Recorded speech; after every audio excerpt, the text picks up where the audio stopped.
Families always often ask us, why do you guys just have occupational therapy here? And that's actually an excellent question. And so I wanted to kind of address that because that's something we commonly hear.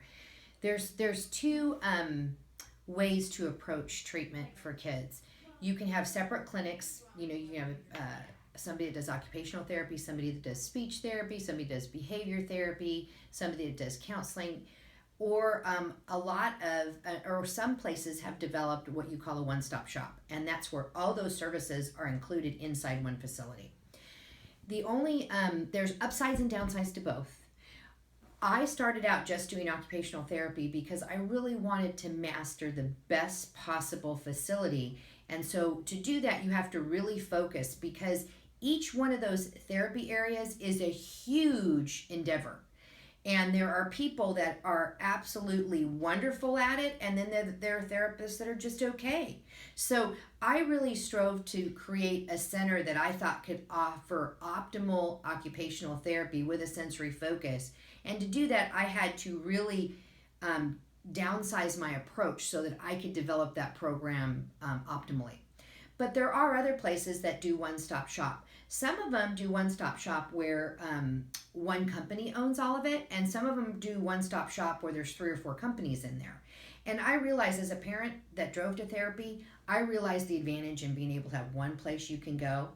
But as a parent and as a clinician, what I realized is sometimes the one-stop shops have 1 or 2 areas they're excellent at, and then the other 2 are okay, but they're just not as developed. And it's because it's really difficult to multitask yourself that way unless you're a large conglomerate. The other thing is when you, it's nice when you one-stop shop, but if they're separate companies, it's all separate billing anyway. So I was probably that parent that drove around town because I really strove to find the absolute best providers in each one of the areas my kids had to go. And believe me, there were several. I think I was on the road most of my life. So I feel your pain. I was there. But I knew that this is what I knew as a clinician. If I got the best people, I was going to get further quicker. So I wouldn't be driving there as long. The only function I had to make sure I was doing as the parent is that I was the conduit communicating between all those providers, making sure they were on the same page. And you know what? Those really high level providers that do a great job are very welcoming to working with other providers and working on the same page. And I do that right now with other people that provide speech and vision. We share reports. We're developing the therapy intensive network, and many of us are working together. We're separate companies, but we specialize in our one area. So these are just a few points for you to think about. I certainly understand the ease of one-stop shop.